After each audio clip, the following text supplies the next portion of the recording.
10 जून 2009 त्या सालची लोकसभा निवडणूक झाल्यानंतरचा राष्ट्रवादीचा हा पहिलाच वर्धापन दिन होता आणि अत्यंत तणावपूर्ण वातावरणात प्रफुल्ल पटेल यांनी दिल्लीत एक पत्रकार परिषद बोलावली।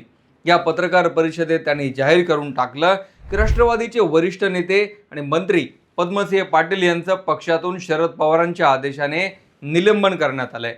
हे निलंबन 6 जून 2009 रोजी पद्मसिंह पाटलांना सीबीआयने अटक केल्यानंतर राष्ट्रवादीला जाहीर करावं लागलं। 2009ला आपल्या मुलासाठी विधानसभेची जागा सोडून पद्मसिंह पाटील खासदार झाले होते आणि खासदार झाल्यानंतर पुढे महिनाभराच्या आतच एक जुनं कांड समोर आलं होतं। 3 जून 2006ला पवनराजे निंबाळकर यांची हत्या झाल्यानंतर 3 वर्ष आणि 3 दिवसांच्या विलंबानंतर झालेली ही सगळ्यात मोठी अटक होती। हत्याकांड घडल्यानंतर आरोपी राजकीय नेत्यांचे व्यावसायिक भागीदार बनले होते, नव्या कंपन्या स्थापन झाल्या होत्या, सगळं काही सुरळीत सुरू होतं आणि अशातच एका तरुणीचं पत्र समोर आलं ज्यातून सीबीआय थेट पवारांचे सर्वात विश्वासू, एकेकाळी गृहमंत्री आणि 8 खात्यांचे मंत्री राहिलेल्या पद्मसिंह पाटलांच्या दारावर दाखल झाली आणि त्यांना अटक केली। हत्याकांडाला 20 वर्ष उलटली। कित्येक तारखांना पद्मसिंह पाटील गैरहजर राहिले, सुनावण्यांना विलंब झाला। सुरुवातीला ज्या पोलिसांनी हे प्रकरण 3 वर्ष गुंडाळून टाकलं ते प्रकरण सीबीआयच्या हातात गेल्यानंतर सुरुवात पद्मसिंह पाटलांपासून झाली। 5000 पानांचं चार्जशीट तयार झालं, पुरावे जोडले गेले, ज्या आरोपींना पकडलं त्यातलेच आरोपी माफीचा साक्षीदार बनले। 128 साक्षीदार तपासले गेले आणि पद्मसिंह पाटलांचं नाव सांगून टाकलं गेलं। शेकडो तारखा, 20 वर्षांचा विलंब, ओमराजे निंबाळकर यांच्या आईंच्या कोर्टातल्या हजारो चक्रा आणि त्यानंतर आता तो क्षण आलाय ज्यात पवनराजे हत्याकांड खटल्यातला बहुप्रतीक्षित निकाल जाहीर होतोय। 1 महिन्याने तारीख पुन्हा एकदा पुढे ढकलली गेली असली तरी या दोषारोप पत्रामध्ये जे सीबीआयने कैद केलंय ते आरोपींची झोप उडवणार आहे। 20 वर्ष उलटलेल्या या प्रकरणात पहिले 3 वर्ष एक साधी अटकही का नव्हती। पद्मसिंह पाटलांच्या दारावर सीबीआय कशी पोहोचली आणि या हत्याकांडाची स्टोरी कशी सुरू झाली ती कधीही पुढे न आलेली माहिती मी या व्हिडिओत सांगणार आहे। नमस्कार, मी विशाल, तुम्ही पाहताय story.com। व्हिडिओला सुरुवात करण्यापूर्वी आठवण, या चॅनलवर तुम्ही नवीन असाल किंवा सबस्क्राईब केलेलं नसेल तर story.com ला सबस्क्राईब जरूर करा। 3 जून 2006ला नवी मुंबईतल्या कळंबोलीजवळ पवनराजे निंबाळकर यांची गाडी अडवली गेली आणि त्यांच्या चालकासह पवनराजेंना गोळ्या घालून मारलं गेलं। महाराष्ट्राला हादरवून टाकणारी ही घटना घडली, पण हे कांड नेमकं कोणी केलंय याबाबत एकही पुरावा मागे सुटला नव्हता। धाराशिवच्या लोकांना माहीत होतं की हा वाद पद्मसिंह पाटील विरुद्ध पवनराजे निंबाळकर आहे आणि त्यातूनच हे झालं असावं, पण जाहीरपणे बोलण्याचा धाडस कोणीही करत नव्हता। सुरुवातीला पोलिसांनी तपास केला पण त्यातून काहीही समोर येत नव्हतं। या विरोधात निंबाळकर कुटुंबाचा रोष होता आणि या घटनेनंतर आंदोलन, मोर्चे, कोर्टात याचिका असा घटनाक्रम सुरू झाला।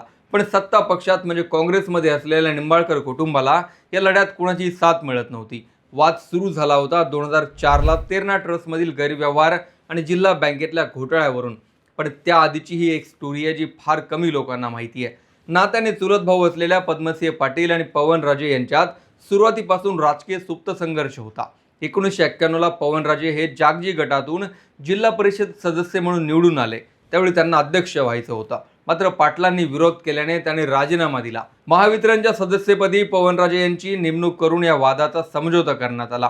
1995ला तेरणा कारखाना संचालक झाले, 1994ला जिल्हा बँक संचालक, 1996 ते 2002 जिल्हा बँक चेअरमन असा कारभार पवनराजे यांनी पाहिला। मात्र 2002 नंतर होम ट्रेड आणि साखर घोटाळा याचं खापर पवनराजे यांच्यावर फोडण्यात आलं। त्यातून पवनराजे यांना अटक झाली आणि जेलमध्ये टाकलं गेलं। पवनराजे यांनी त्यांच्या जीवाला धोका असल्याचं लेखी पत्र 9 जून 2003ला म्हणजे हत्या होण्याच्या 3 वर्ष आधी तत्कालीन जिल्हाधिकाऱ्यांना दिलं होतं। त्यात त्यांनी डॉक्टर पद्मसिंह पाटील यांच्यापासून जीवाला धोका असल्याचंही म्हटलं। हे पत्र ही दोषारोप पत्रात सीबीआयने जोडलंय। डॉक्टर पाटील यांनी तेरणा शेतकरी सहकारी साखर कारखान्याचा निधी वापरून तेरणा ट्रस्टची स्थापना केली। त्यात त्यांनी मेडिकल कॉलेज आणि इतर शैक्षणिक संस्था सुरू करून डोनेशनच्या नावाखाली पैसे कमावले असा पवनराजेंचा आरोप होता। तेरणा ट्रस्टच्या गाड्या ते वापरायचे, शेतकऱ्यांना या ट्रस्टचा फायदा होत नव्हता, त्यामुळे पवनराजे यांनी विरोध करत याबाबतची तक्रार लातूरला धर्मदाय आयुक्तांकडे केली। धाराशिवच्या कोर्टातही याचिका दाखल झाली। 1996ला तेरणा ट्रस्टच्या सहीचे अधिकार पृथ्वीजीत राणा जगदीशसिंह पाटील, चंद्रकला देवी यांना देण्यात आले। शेतकऱ्यांच्या मालकीची ट्रस्ट खाजगी मालकीची झाली। डॉक्टर पद्मसिंह पाटील सत्तेत असल्याने कारवाई न झाल्याचा आरोप युक्तिवादात करण्यात आला। पवनराजे हत्या झाल्यानंतर 13व्या दिवशीच तक्रारदार मयत झालाय असं सांगून कोर्टाने ते प्रकरण बंद करून टाकलं. पवनराजे निंबाळकर यांनी 2004 मध्ये अपक्ष म्हणून तेव्हाच्या उस्मानाबाद विधानसभा मतदारसंघातून डॉक्टर पद्मसिंह पाटील यांच्या विरोधात निवडणूक लढवली. त्यावेळी दैनिक जागृत, जनप्रवास या वृत्तपत्रात पवनराजे निंबाळकर यांचा डॉक्टर पद्मसिंह पाटील यांना पाठिंबा आणि पवनराजे विधानसभेवर अशी बातमी गैरसमज तयार करण्यासाठी छापून आणली गेली. याचीही तक्रार पवनराजेंनी बेंबळी पोलिसात गाडी नंबर आणि नावासह दिली होती. मात्र कारवाई काय झाली नाही. त्यानंतर 484 मतांनी पवनराजेंचा या निवडणुकीत पराभव झाला, कारण लोकांचा गैरसमज झाला होता. त्यामुळे पवनराजे यांनी उच्च न्यायालयात याचिका दाखल केली. ही याचिका मागे घेण्यासाठी अजितबाबा पाटील यांच्या मार्फत अनेक वेळा दबाव आणला गेला, पण पवनराजे ठाम राहिले. वजनदार मंत्री अशी ओळख असलेल्या पद्मसिंह पाटलांच्या प्रतिमेला तडे जाऊ लागले होते. पद्मसिंह पाटील हे पवारांचे सगळ्यात जवळचे सहकारी होते आणि राज्यात 8 खात्यांचे मंत्री होते, ज्यात गृह खात्याचाही समावेश होता. पवनराजेंनी आधीच तेरणा ट्रस्ट आणि जिल्हा बँकेच्या घोटाळ्यावरून पद्मसिंह पाटलांना कोंडीत पकडलं होतं आणि त्यातच आमदारकी जाण्याची चिन्ह होती. पवनराजेंनी केलेल्या तक्रारींचा उल्लेख यासाठी की सीबीआयने चार्जशीटमध्ये या सगळ्या तक्रारी पद्मसिंह पाटलांच्या विरोधात पुरावा म्हणून जोडल्यात. पवनराजेंच्या या तक्रारींची लढाई सुरू असताना अचानक 4 जून 2006ला धाराशिवमधल्या सगळ्या वृत्तपत्रांमध्ये आपल्या नेत्याची हत्या झाल्याची बातमी छापून आली आणि सगळ्यांच्या पायाखालची जमीनच सरकली. निंबाळकरांच्या कुटुंबासह लोकही रस्त्यावर उतरले. आरोपींना शोधण्याची मागणी होऊ लागली, पण ना पोलिसांना यात रस होता ना त्या काळच्या सरकारला. आरोपी शोधण्याच्या मागणीसाठी कोर्टातल्या याचिका, रस्त्यावरची आंदोलनं या सगळ्या 3 वर्ष उलटून गेली होती आणि 2009ला धाराशिवमध्ये लोकसभा निवडणुकीची तयारी सुरू झाली. पण मुंबईत पोलिसांनी फेब्रुवारी 2009 मध्ये म्हणजे पद्मसिंह पाटलांना अटक होण्याच्या 3 महिन्याआधी पारसमल जैन नावाच्या एका व्यापाऱ्याला अटक केली. या व्यापाऱ्याला कधी चोरीच्या गुन्ह्यात आत ठेवलं गेलं तर कधी दरोड्याच्या. जामीन भेटला की पुन्हा नवा गुन्हा दाखल व्हायचा आणि पारसमल जैनसह त्याचा एक सहकारी दिनेश तिवारी यांना टॉर्चर केलं जायचं. या पारसमल जैन आणि दिनेश तिवारी या दोघांना एवढं टॉर्चर व्हायला लागलं की त्यांचा अचानक एन्काउंटर होऊ शकतो अशी भीती त्यांना वाटायला लागली. पारसमल जैन हा तोच व्यक्ती आहे ज्याने पवनराजेंची सुपारी घेतली होती, तर दिनेश तिवारी हा ज्याने स्वतः गोळ्या झाडल्या होत्या. या दोघांनी अत्याचार सहन न झाल्याने सगळं समोर आणायचं ठरवलं. खरं तर पारसमल जैन हा एक श्रीमंत व्यक्ती होता आणि मुंबईतलं मोठं नाव म्हणून त्याच्याकडे पाहिलं जायचं. 1985 पासूनच तो पोलिसांचा अधिकृत खबरी होता. पोलिसांनी त्याला ओळखपत्रही दिलेलं होतं. सोने चांदीची दुकानं, मार्बल आणि ग्रेनाईटचं दुकान, सराफा व्यापारी संघटनेचा पदाधिकारी असं त्याचं मोठं प्रस्थ होतं. पण त्याने एका क्लबमध्ये गुंतवणूक केली आणि पार्टनरने धोका दिल्यामुळे त्याला प्रचंड मोठं आर्थिक नुकसान झालं. त्यातच पारसमल जैन याच काळात HIV पॉझिटिव्ह आल्याने उपचारांचा खर्चही वाढला. म्हणून अचानक कुठून तरी आपल्याला चांगला पैसा मिळेल या शोधात तो होता. पारसमल जैनला फेब्रुवारी 2009ला अटक झाल्यानंतर मे महिन्यात वर्षा पारसमल जैन या त्याच्या मुलीने एक पत्र मुंबई पोलिसांना लिहिलं, ज्यात आपल्या वडिलांनी 9 लोकांच्या मदतीने एक हत्याकांड केले अशी कबुली होती आणि त्यात आरोपींची नावही होती. पोलीस अधिकारी राकेश मारिया यांच्याकडे खरं तर हे पत्र 19 एप्रिललाच पोहोचलं होतं, पण पुढे सीबीआयला देण्यासाठी वेळ लावल्याचा त्यांच्यावर नेहमी आरोप होतो. निवडणुकीच्या काळात व कायदा सुव्यवस्थेची स्थिती होऊ नये म्हणून हे पत्र पुढे देण्यासाठी उशीर झाल्याचं पुढे राकेश मारिया यांनी सांगितलं. साधारण 27 मे 2009 रोजी राकेश मारिया यांनी हे पत्र सीबीआयच्या ताब्यात दिलं आणि सीबीआयने 3च दिवसात म्हणजे 30 मे 2009ला आधीच एका गुन्ह्यात तुरुंगात असलेल्या पारसमल जैनचा ताबा घेतला. आधी पोलीस, नंतर CID आणि शेवटी सीबीआयकडे तपास दिल्यानंतरही पहिले 6 महिने या केसमध्ये काहीच हाती लागत नव्हतं आणि सीबीआयला मिळालेला हा सगळ्यात मोठा सुगावा होता. पारसमल जैनचा पुढच्याच दिवशी 31 मे रोजी जबाब घेतला गेला. यानंतर पुढच्या 5 दिवसात अजून 5 ते 7 आरोपींना अटक झाली. 6 जून 2009ला सर्वात मोठी कारवाई म्हणजे पद्मसिंह पाटील यांना सीबीआयने अटक केली आणि या प्रकरणातला टर्निंग पॉईंट आला. पद्मसिंह पाटलांच्या घरावर जेव्हा छापेमारी झाली तेव्हा सीबीआयला त्यांच्या घरात नार्को टेस्टची एक सीडी सापडली. पवनराजेंचे एक सहकारी तानाजी पाटील यांची नार्को टेस्ट पोलिसांनी केली होती, ज्यातून फारसं काही समोर आलं नव्हतं आणि पवनराजेंना सुपारी देऊन संपवलं एवढंच तानाजी पाटील यांच्याकडून समजलं होतं. पण ही नार्को टेस्टची सीडी पोलिसांकडे असण्याऐवजी तत्कालीन गृहमंत्र्याच्या घरात सापडली. 7 दिवसांची PCR मिळाल्यानंतर पद्मसिंह पाटलांना पुढे फक्त 3.5 महिन्यातच जामीन झाला खरा, पण माफीचा साक्षीदार बनलेल्या पारसमल जैनने सगळं काही सांगून टाकलं होतं. पवनराजे यांची हत्या करण्यासाठी पारसमलने फेब्रुवारी 2005 मध्येच लातूरला जाऊन त्यांच्या घराची रेकी केली. त्यानंतर तो धाराशिवला आला. मात्र हा डाव फसल्याने तब्बल 16 महिने सतत पाळत ठेवून 3 जून 2006 रोजी पवनराजे निंबाळकर यांची कळंबोली येथे भर दिवसा गाडी थांबवून हत्या करण्यात आली. पवनराजे यांची हत्या ज्या शस्त्राने केली होती ती शस्त्र परदेशी बनावटीची होती. त्या बंदुकीवर मेड इन USA चायनाचं लिहिलेलं होतं. पवनराजे यांची हत्या केल्यानंतर कोणताही पुरावा आणि प्रत्यक्षदर्शी साक्षीदार राहू नये म्हणून हल्लेखोर असलेल्या 2 शूटर्सनी पवनराजे यांचे चालक समत काझी यांना सुद्धा एक गोळी मारली. गोळी आरपार गेल्याने दोघांचाही जागेवरच मृत्यू झाला.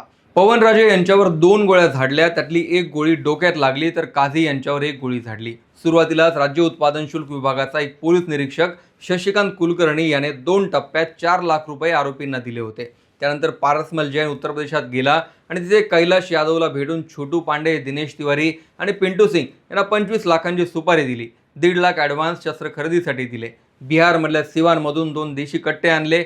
मे 2006 मध्ये शूटर वाराणसीहून मुंबईला आले. तिथे त्यांनी 20 मे रोजी जुनी गाडी खरेदी केली. त्यात ते लातूरला गेले आणि मानस लॉजला थांबले. 4 दिवस रेकी केली, मात्र पवनराजे काय सापडले नाहीत. सतीश मंदाडे याने पवनराजेंचा नंबर जैनला दिला आणि सांगितलं की पवनराजे यांची बार्शीतली जमीन विक्री करायची आहे. ती जमीन खरेदी करण्यासाठी खरेदीदार म्हणून महेंद्र जैन या नावाने फोन करून भेट घे आणि तिथे आल्यावर संपव. त्यानुसार कट रचला गेला आणि जैनने लोकल PCवरून फोन करून पवनराजे यांना सांगितलं की बार्शीच्या जागेत जैन मंदिर बांधायचं आहे, म्हणून ती जागा विकत घेतो आणि त्यासाठी भेटू असं म्हणून गाडी अडवून हत्या केली गेली. पवनराजे हे पांढऱ्या रंगाच्या Skoda car number MH12 BG 7380 ने मुंबईहून पुण्याकडे जात असताना कळंबोलीजवळ भेटीचं ठिकाण ठरलं. तिथे शूटर जैनसोबत दबा धरून बसलेलेच होते. त्यांना पांढऱ्या रंगाची स्कोडा गाडी दिसल्यानंतर जैन याने हात दाखवून गाडी थांबवली. त्यावेळी पवनराजे मागच्या सीटवर झोपलेले होते आणि समत काझी गाडी चालवत होते. जैनने पवनराजे यांच्याबाबत विचारलं. तितक्यात तिवारी आणि पिंटू सिंग जवळ आले. पवनराजे यांना ड्रायव्हर काझीने उठवलं. पवनराजेंनी उजव्या दरवाजाची काच खाली येताच दोघांनी गोळीबार केला. त्यात पवनराजे यांच्या उजव्या डोळ्याजवळ गोळी लागून त्यांचा जागेवरच मृत्यू झाला. प्रत्यक्षदर्शी साक्षीदार आणि पुरावा नष्ट करण्यासाठी समत काझी यांनाही मारण्यात आलं. पद्मसिंह पाटलांना पवनराजे यांच्यानंतर महाराष्ट्रात एकच व्यक्ती सतत नडायचा, ते म्हणजे अण्णा हजारे. पद्मसिंह पाटलांना अण्णा हजारे यांनी राजीनामा द्यायलाही भाग पाडलं होतं आणि पवनराजे हत्याकांड खटल्यातही अण्णा हजारे एक महत्त्वाचे साक्षीदार आहेत. जे एकूण 128 साक्षीदार तपासलेत, त्यात अण्णा हजारेंनीही पद्मसिंह पाटलांच्या विरोधात साक्ष दिली आहे. अण्णा हजारेंनी 2006 मध्येच लातूर MIDC पोलीस ठाण्यात एक गुन्हा दाखल केला होता आणि पद्मसिंह पाटलांनी आपल्या हत्येचा कट रचल्याचं ते म्हणाले होते. पण या गुन्ह्यात पुढे काहीही झालं नाही. पारसमल जैनलाच या हत्येची जबाबदारी देण्यात आल्याच्या नोंदी आहेत. मात्र सामाजिक कार्यकर्त्याची हत्या आपण करणार नाही असं जैनचं म्हणणं होतं. पवनराजे हत्याकांड प्रकरणात पद्मसिंह पाटील फक्त 3.5 महिन्यात बाहेर आले, तर माफीचा साक्षीदार बनलेला पारसमल जैन 14 वर्षांनी बाहेर आला. शूटर दिनेश तिवारी आणि छोटूमल सिंग हे 16 वर्षांनी जामिनावर बाहेर आले. जूनच्या सुनावणीत सगळे हजर राहिले तर मुंबईतल्या CBI कोर्टात शिक्षा जाहीर होईल. 4 जुलै 2011 पासून गेली 14 वर्ष सुनावणी सुरू आहे. 16 महिने कट रचून 25 लाखांची सुपारी देऊन दुहेरी हत्याकांड केल्याचा CBIचा दावा आहे. माफीचा साक्षीदार बनलेल्या पारसमल जैन भोवती हे सगळं प्रकरण फिरत आहे.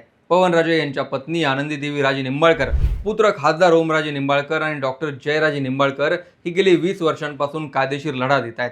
14 मे रोजीच या प्रकरणाचा निकाल अपेक्षित होता, पण पद्मसिंह पाटील पुन्हा एकदा तब्येतीचं कारण देऊन गैरहजर राहिल्यामुळे सुनावणी पुढे ढकलली. यापूर्वीही वारंवार ते गैरहजर राहत असल्याने आनंदीदेवी कोर्टात गेल्या आणि त्यांनी पद्मसिंह पाटील लोकांना भेटत असताना तब्येतीचं कारण देऊन गैरहजर राहिल्याचे व्हिडिओ दाखवले होते.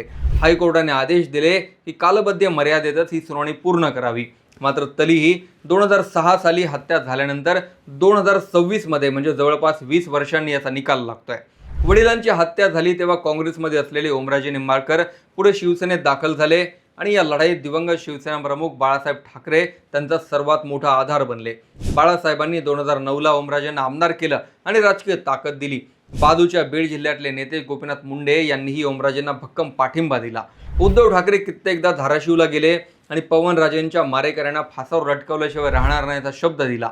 राजकीय दबाव, त्यातून दाबलेलं हत्याकांड, नंतर आरोपीच फुटल्यामुळे समोर आलेली घटना आणि एका मातबर नेत्याला झालेली अटक, अशी ही स्टोरी आहे. माहिती आवडली असेल तर पुढे शेअर करा, चॅनल सबस्क्राईब करायला विसरू नका.